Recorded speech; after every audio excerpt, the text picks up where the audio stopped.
की गिरफ्तारी को आप किस तरह देख रहे हैं? ये बहुत ख़तरनाक टर्न ऑफ इवेंट्स है जी क्योंकि अमेरिका के हमारे साथ तल्लुकात बदतर हो रहे थे, जी लेकिन हमें ये अंदाज़ा नहीं था कि ये इसका नज़ला जो है कश्मीरियों पे गिरेगा। आजकल हिलरी क्लिंटन हिंदुस्तान के दौरे पर है और हिंदुस्तान हमेशा ये कोशिश करता है कि वो हर चीज़ को टेररिज्म की तरफ डायरेक्ट करने की कोशिश करता है कि हमारे ऊपर पाकिस्तान की वजह से कश्मीर में टेररिज्म हो रहा है। इन टेररिज्म में कश्मीरी तो खुश हैं उनके साथ, सिर्फ पाकिस्तान ने ये गड़बड़ की हुई है और ये आईएसआई ने फाई को और वगैरह वगैरह इन लोगों को पैसे दिए हैं और ये लोग जो है हमारे लोगों को गुमराह कर रहे हैं, यानी पाकिस्तान का प्रोपेगेंडा कर रहे हैं। अभी ये बात तो थी, ये लेजिटिमेट मानी जाती क्योंकि ये लोग कश्मीरियों को हम पाकिस्तान की रियासत का कौम का हिस्सा मानते हैं और कश्मीरी खा वो यहाँ रहते हों, खा वो यूरोप में रहते हों, खा वो अमेरिका में रहते हों, वो हमेशा पाकिस्तान से इलाक़ की और कश्मीरियों की जद्दोजहद आज़ादी की हमेशा बात करते रहे। लिहाजा ये कभी अभी तक गुनाह नहीं था, तो ये एकदम से कैसे गुनाह हो गया? कभी उनको स्पाई कहा जा रहा है, उनको पाकिस्तान के एजेंट कहा जा रहा है, वो पाकिस्तान के शहरी हैं। लिहाजा ये काफ़ी नहीं है, हमें यानी ख़तरा तो महसूस हो रहा है। मैं ज़्यादा इस चीज़ पर जोर देना चाहता हूँ कि हमें करना क्या चाहिए।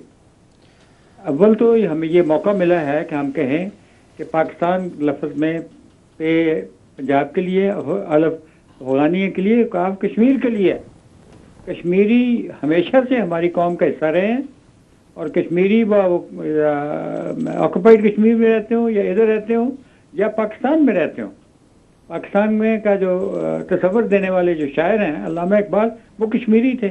हम कश्मीरियों को अपनी कौम से कभी खारिज नहीं कर सकते। अभी रिसेंटली सैयद अली गिलानी ने तकरीर की है और बड़ी जोशीली तकरीर है, हमारे पास उसका वीडियो है, अपनी वेबसाइट पर उसको बार बार चलाते हैं। वो कहते हैं हम पाकिस्तानी हैं और पाकिस्तान हमारा है, यानी इतना ज़ोर दे के कहा, और ये मेरे ख्याल में इससे ज़्यादा बड़ी हकीकत कोई नहीं है। लिहाजा अभी हमें ये स्ट्रेस करना चाहिए कि ये गुलाम नबी फ़ाई जो हैं ये पाकिस्तानी हैं, पाकिस्तान एम्बेसी को उनको सपोर्ट देनी चाहिए, उनको कौंसलर असिस्टेंस देनी चाहिए, लेकिन पाकिस्तान के ऊपर के कश्मीरी हमारी कौम का हिस्सा है। ब्रिगेडियर साहब, पाकिस्तानी ये डिनाई कर रहे हैं, पाकिस्तान ने डिनाई किया है कि वो पाकिस्तानी शहरी नहीं है। बिल्कुल, इसीलिए तो मैं ये कह रहा हूँ। तो यानी वो इस चीज़ का ज़ाहिर है क्योंकि वो अगर वो इंडियन शहरी बन गए तो इंडिया तो कह रहा है कि इनको पकड़ के टांग दो, ठीक, तो वो तो टांग देंगे। लिहाजा हमारा एक ड्यूटी बनती है और ये फ़र्ज बनता है, और इस वक्त आपको चांस मिला है कि आप कहिए कि हिंदुस्तान ने अभी तक प्लेबिसिट नहीं कराया।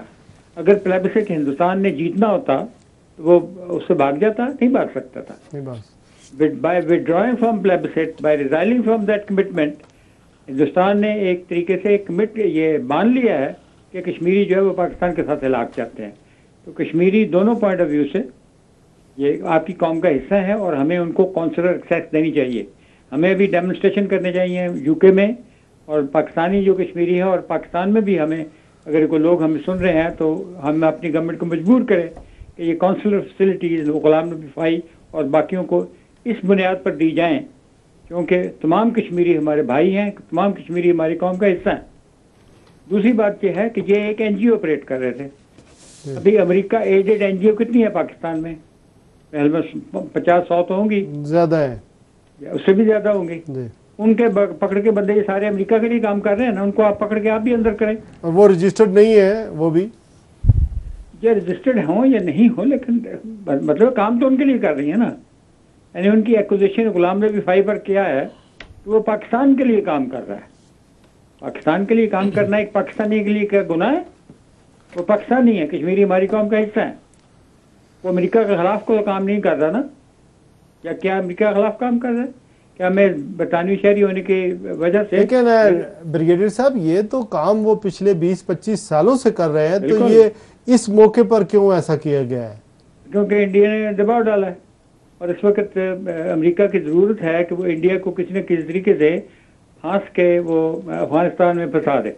अच्छा, आपने ये हमारा जो दूसरा टॉपिक है, जो आप ज़ाहिर है यहाँ रहते हैं अरसा दराज से और एक पार्टी भी चलाते हैं, तो ये बिजनेस कम्युनिटी और किस तरह कर सकती है मदद पाकिस्तान की इस मौके पर? या बजाय इसके कि बिजनेस कम्युनिटी हमारी को उनकी हेल्प करे। अभी पाकिस्तान ने ये जो कानून नया बनाया है कि यहाँ के पाकिस्तानी जो है वो वहाँ इलेक्शन में हिस्सा नहीं ले सकते, तो इसका तो उल्टा इफेक्ट होगा। यानी हकीकत ये है कि यहाँ के पाकिस्तानी यहाँ कमा के पाकिस्तान पैसे भेजते हैं। बैन उन पर होना चाहिए जो पाकिस्तान में पैसा कमाते हैं और अपनी दौलत इकट्ठी करके गलत तरीकों से वलायत या स्विट्जरलैंड या किसी और जगह भेजते हैं। तो लिहाजा जो हकीकत जो है, जो सही बात है वो ये थी कि पाबंदी उन लोगों पे होनी चाहिए इलेक्शन लड़ने पे जो कि कमाते पाकिस्तान में पैसा बाहर रखते हैं। जो कमाते बरतानिया में, यूरोप में, अमेरिका में हैं और पैसा अपने मुल्क में भेजते हैं, तो उनसे बड़ा तो कोई पैट्रियट हो ही नहीं सकता। और दूसरी आप इधर भी देखें, यहाँ पर हम लोग, हमारा पासपोर्ट ब्रिटिश जरूर है लेकिन हम पाकिस्तानी हैं, उर्दू बोलते हैं, रिलीजन हमारा इस्लाम है, हमारे ऊपर कोई पाबंदी है? हम इधर MP बन सकते हैं कि नहीं? बन सकते हैं। काउंसलर बन सकते हैं कि नहीं? सैकड़ों में काउंसलर है। तो फिर हम ये प्रूव कर रहे हैं कि इन लोगों में का ज़्यादा अकल भी है और ये ज़्यादा अकोमोडेटिव भी है, और हम लोगों में ना अकल है, ना हम अपना फ़ायदा जानते हैं और ना ही हम अकोमोडेट करते हैं उन लोगों को जो कि किसी वजह से ज़्यादा फॉर्चुनेट हो गए, उन्होंने बाहर जाके बेहतर ज़िंदगी हासिल कर ली। उनके साथ जेलसी है, क्या है, मुझे समझ नहीं आ रही। यानी मामला शुरू हुआ था इस बात से कि पाकिस्तान में लोग पैसा कमाते हैं और पैसा बाहर भेजते हैं, उनको पर वाकई पाबंदी होनी चाहिए। हम भी कहते हैं कि होनी चाहिए, लेकिन जो पाकिस्तानी जो इधर पैसा कमाते हैं और पाकिस्तान को भेजते हैं, उधर कैसे पाबंदी होनी चाहिए? अच्छा, ये बात हमें अपने प्राइम मिनिस्टर को जो आए हुए हैं उनके बाद ये समझानी और जोर दे के कहनी चाहिए कि ये आप क्या बेहुदा बात कर रहे हैं। पाबंदी उन पर लगाइए जो कि पाकिस्तान में पैसे कमाते हैं और बाहर भेजते हैं ब्लैक मनी बना के, बजाय इसके कि आप पाबंदी लगाएं उन लोगों पे जो यहाँ कमाते हैं और अपने खानदानों को, अपने अजीज अकारब को पैसा पाकिस्तान भेजते हैं, उनको पर पाबंदी लगा रहे हैं। कि कहाँ की अकल है? उसको तो पाकिस्तान में तो $12 बिलियन ओवरसीज पाकिस्तानी ने भेजा। पाकिस्तान सबसे बड़ी आपकी एक्सपोर्ट $12 बिलियन किसी की नहीं है। नेक्स्ट जो है वो सबसे बड़ी टेक्सटाइल की एक्सपोर्ट है, वो भी शायद इससे कम है। तो आपकी सबसे बड़ी एक्सपोर्ट जो है उनके साथ आप क्या नेकी करने लगे हैं? आप कहें कि आपको वोट का हक हासिल नहीं है, आप इलेक्ट नहीं हो सकते। यानी इससे ज्यादा कोई गैर दानिशमंदाना बात हो सकती है? बहुत बहुत शुक्रिया ब्रिगेडियर उस्मान खालिद साहब, मेरे प्रोग्राम में शिरकत करने का बहुत शुक्रिया। इंशाल्लाह आइंदा प्रोग्राम में आपसे बात होगी। और फॉन भट्ट साहब ड्यूल नेशनल्स की वो सपोर्ट कर रहे हैं पाकिस्तान में, उनको पूरी आज़ादी होनी चाहिए इलेक्शन लड़ने की। उन लोगों को नहीं होनी चाहिए जो वहाँ से पैसा लेकर यहाँ आकर इन्वेस्टमेंट करते हैं, पैसा बाहर रखते हैं, कमाते पाकिस्तान से। आप क्या कहेंगे? देखें, मेरी ज़ाती राय इसमें थोड़ा सा आपको फ्लेक्सिबल इसमें रूल को चेंज करना पड़ेगा। वो इस तरह के जो पाकिस्तान से या दियार गैर में आते हैं, मेरे नज़रिए मुताबिक उनको मोहब्बत ज़्यादा होती है पाकिस्तान से। तो इसमें मेरे नज़रिए के मुताबिक आपको उनकी बैकग्राउंड, जो भी इलेक्शन वहाँ लड़ना चाहता है, उसमें कोई रूल लेके आएँ ताकि ये जब रूल एंड लॉ होगा उधर कोई ऐसी करप्शन पे सज़ाएं दें तो कोई भी इलेक्शन लड़े। इसमें बाहर से मैं नहीं समझता कि नहीं लड़ना चाहिए। टेलीफोन लाइन भी हम खोल देंगे, नाजरीन से कहेंगे कि अगर आप भी कोई कमेंट्स करना चाहते हैं। हमारे आज के 3 मौज़ूआत हैं उसके बारे। पेरिस से कॉलर वापस आ गए, थर्ड टाइम में भी लकी टू गेट थ्रू। जी अस्सलाम वालेकुम। जी अस्सलाम वालेकुम, कॉलर फ्रॉम पेरिस। वो अपने टीवी सुन रहे हैं इसलिए उन्हें आवाज़ नहीं मेरी जा रही है। जी अस्सलाम वालेकुम। चलो मैं भाईजान आपकी आवाज आ रही है लेकिन आप टीवी सुन रहे हैं। ये तीसरी बार हमने आपको लाइन पे लिया है। पेरिस से आप हमारे साथ हैं, बात करें। जी इनकी आवाज नहीं आ रही है।